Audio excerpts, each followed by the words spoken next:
We are underway, and again, Rain is our red Terran, and again, he is starting in the lower left.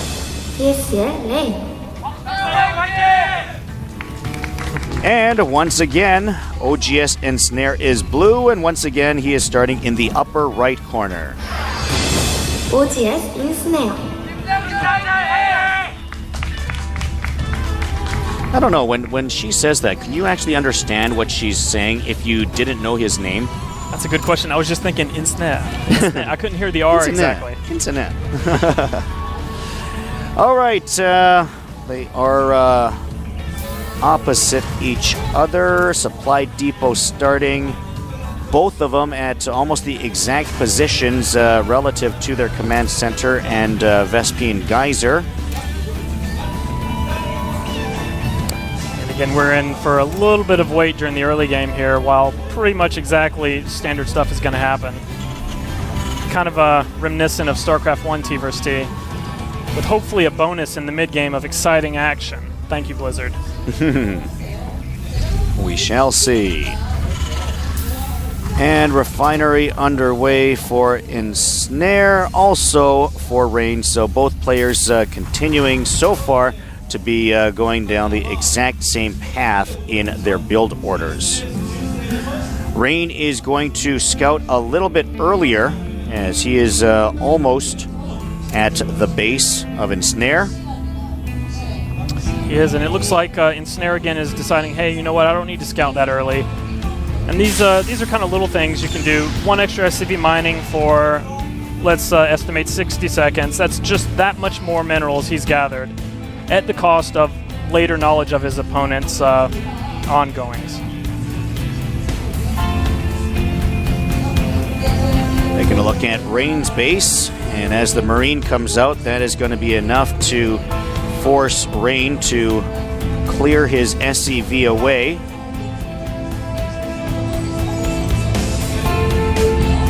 All right, what's the purpose of going to the Xel'Naga Tower at this point of the game?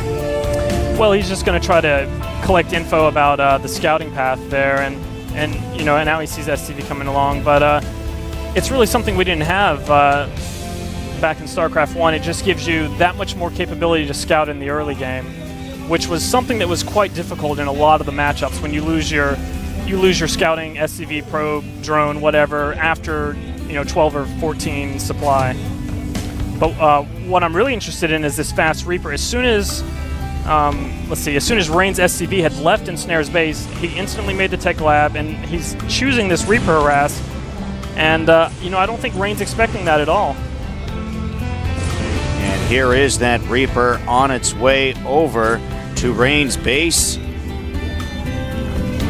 Don't believe he's going to have seen that on that path that he took. And again, I think you were asking about the Xel'Naga Tower. That little bit of information gave him a way to send that Reaper without being caught, at least through that area. And now we see the Marines are not moving into position to defend against the Reaper, so he might have just a couple of shots here on that mule. Oh, he missed the first shot on the mule. And the Reaper surround. Anyway. A surround on the Reaper, trading a Reaper for a mule. That's a trade I'd like to make.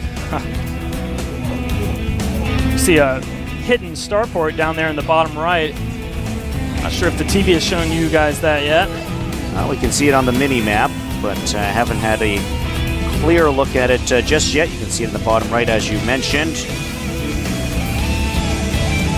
A couple of Hellions out for Rain.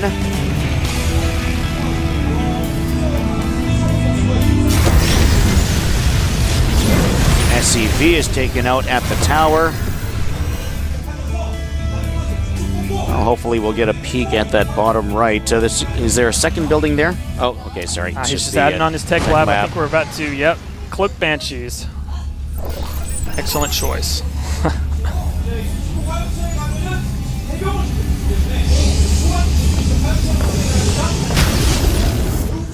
And you know what? This two factory that Rain's got going on here, pumping some Hellions out. I'm not sure what he's thinking Ensnare's doing, but if Ensnare just is very careful and gets a second tank and sees the Hellions coming out, I don't think it's going to be a problem for him to defend against. Well, let's take a look. The Starport bringing in a medevac.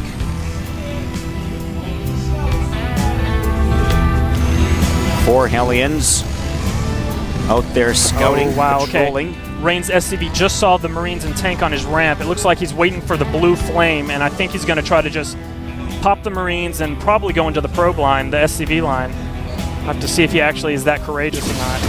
Oh, let's see how many kills this Banshee gets. First one's there, add another. 3 kills on the Banshee. Yeah, he doesn't have cloak yet, so he's got to be careful. It's going to kick in. Oh, there it is. There we go. Viking there to defend. Oh, now Rain has wisely saved up his energy. He has 130 energy, so he hasn't been spending it on the mules, so he must have anticipated possibilities of Banshees here.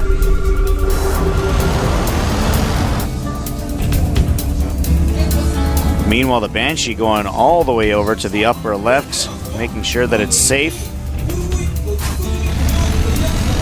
The attack is on for Rain as he takes his medevac up. 4 more Hellions, total of 8 Hellions. We'll see if he uses an elevator tactic here at the main base, or is he going to go front and rear? He's going to try both ways, but... The diversion play, and a tank is going to be ready, though. Wow, this is excellent defense from Ensnare. He's got a couple of tanks in there, and I don't know if he's going to get much. Well, let's see, backside of the mineral patch. Not much at all. No, just too many Maybe tanks 3 there. SCVs total there. Yeah, that was great by Ensnare. He didn't run his SCVs to one spot. He split them all ever so carefully in several different spots, avoiding the blue flame power splash. Ensnare read that like Rain was red. And he is red. Banshee. Harassment. Still cloaked. And there is going to be enough to get it. Probably not. It is, actually. He did get it. Another Banshee on the backside. Looking for some harassment. And Rain is really saving his energy here. He has 150 energy, so he was just maxed at 200 when he made that scan. Oh, very nice move.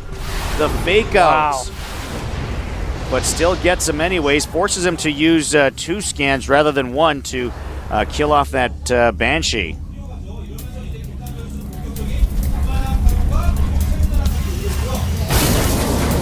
See, Ensnare's happy with the damage he's done. He's taken his command center out to his natural here in the next second or two. Meanwhile, Rain is not so happy with what's going on, and he's trying to mass up some units. Probably put the pressure on in the next minute or so.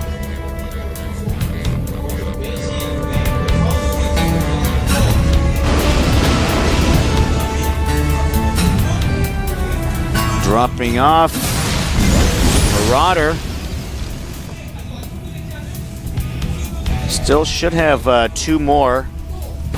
And indeed, 2 more in the medevac of the Hellions, but Banshee is there to help defend, and that really did absolutely nothing.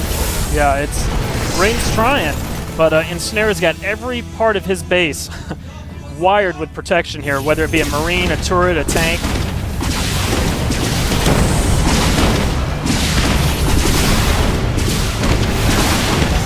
Banshee plowing some free SCV kills here. 3, 4.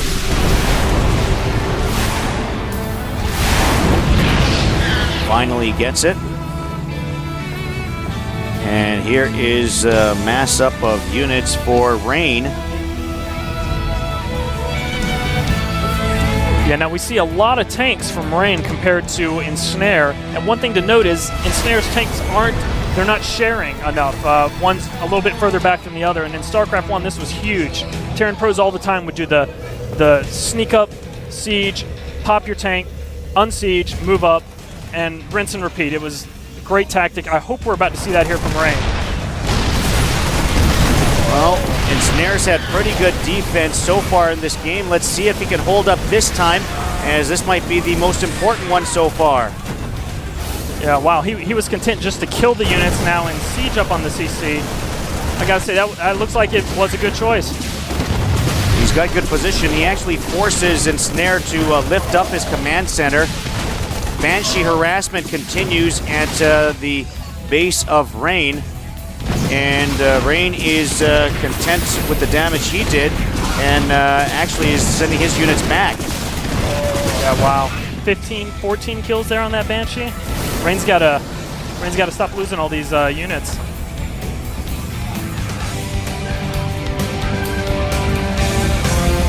All right, Rain might have to consider getting a turret or something. Just at least leave one Viking there. He's can't be going through that much damage. Yeah, definitely not. He's probably still a little spoofed to see the Banshee come from that same angle every time.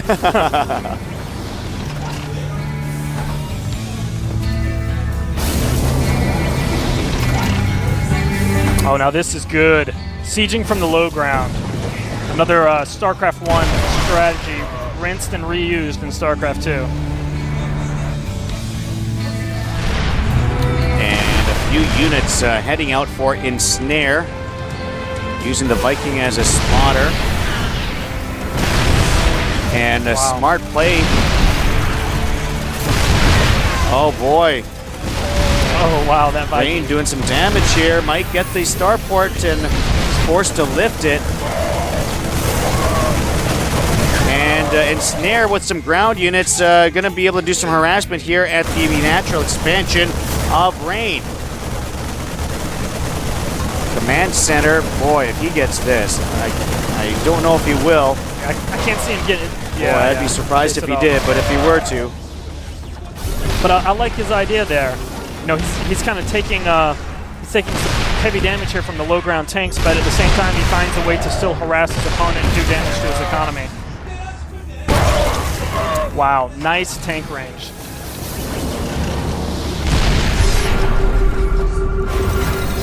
Trying to get a scan to see the if Marines are coming. See if he can reach the tank. I hope they get the second red one. Oh boy, they got one of them. Good micro by Rain there to save that one. And some more Banshee harassment. 3 kills already. Make it 4. Gonna have 5. Maybe get all 8 of these. Wow, look at that. Banshee harassment, just absolutely brutal here. And Ensnare. Wow. Every scan is one mule we don't see on the game for Rain. Wow, and that's all from one Banshee. 13 kills. 14. This might be the third Banshee that's had double-digit kills in this game, actually. I think we know the MVP of this set.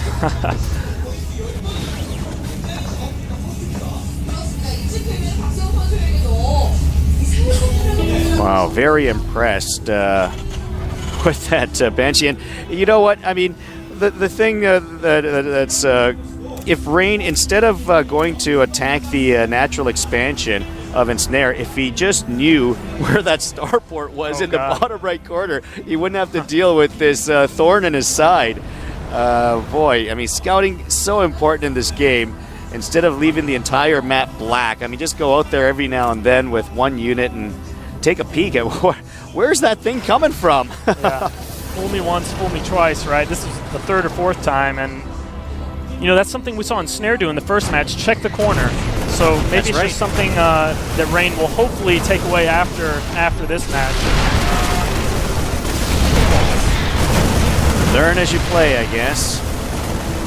By the way, Ensnare with the expansion over at 9 o'clock. Oh, wow. Ensnare getting the first shots on the tanks there.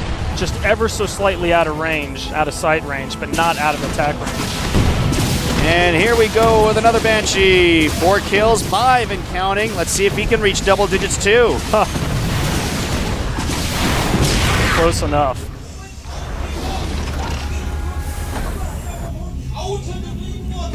Boy, that's got to be really frustrating for Rain. Yeah, I was just thinking there's probably steam rolling out of his ears right now. Yeah, and Snare's really dominating now. He's got the third base up and running. He started a fourth one. Unit dominance here, 111 to 76 supply. And map domination as well, because if you look at the little mini map in the bottom left, you see a tiny little corner of red and a whole lot of blue. Yeah, I think it's. I think he's just waiting for the right time to click on his opponent's base and end the game. Oh, he's going to try to move up here. Somewhat of a mistake, losing 2 tanks there for nothing.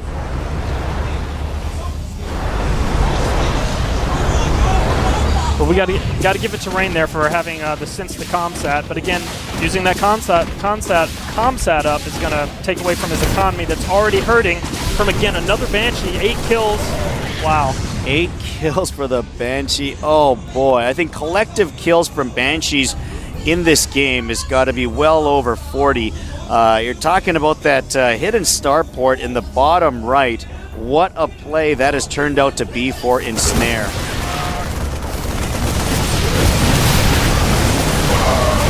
And might this be the final battle? He walks into those 3 siege tanks. Okay, wisely running away there. But yeah, it's just a matter of time here for oh yeah, there we go. With one more Banshee, Rain says, I've had enough, as he gets out, and Ensnare goes on to the round of 16. And what a game for Ensnare. Wow. And some missiles on Rain's mineral line. Sorry, I had to do that.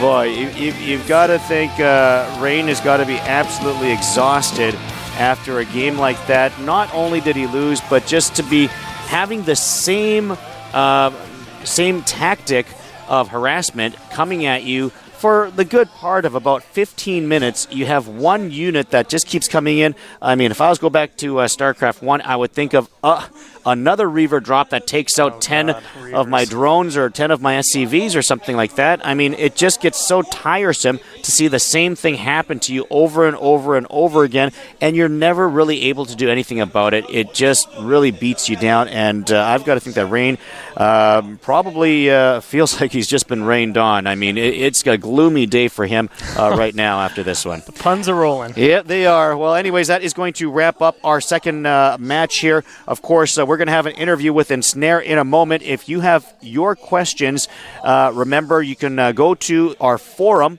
at the webpage if you ask some of the questions that you might be curious about, perhaps his strategy, skill set for this particular game. We'll try to ask him that, or if you want to ask him anything about anything else, in particular his clan or his move over to StarCraft 2, we'll look at those questions as well, and hopefully we can get those answered by him. So Ensnare is on to the second round. It was Baby Bye-Bye advancing in our first game, and OGS Ensnare is going to join him after a mirror matchup victory. And once again, I just can't... you know what? Rain is going to have nightmares about Banshees at the back of his base and knocking out SCVs for a few days now. As well he should, too. He's got to learn from that mistake. You know, how many times did he make it? There was 4 or 5, maybe 6 Banshees hitting it. 1 missile turret, 1 scouting SCV, something should have been done. What do you think would be a better solution? Well, the best solution, like you said, find the starport and pop it instead of going straight to the base. But really just one missile turret is not enough. Banshee's got the long range, but it's enough to keep from losing 15 SCVs. You can rally your SCVs close to the missile turret. Well, a total should have done something. A total of 40 or 50 in the end by the time that he was done. But yeah, for each time, it certainly turned out that way. Yeah, I wish we could see the SCVs killed alone for Rain. That'd be a sick number there. Okay, well, that is going to wrap up match number 2. Of course, we're coming back with an interview with Ensnare in a moment. Stand by with your questions.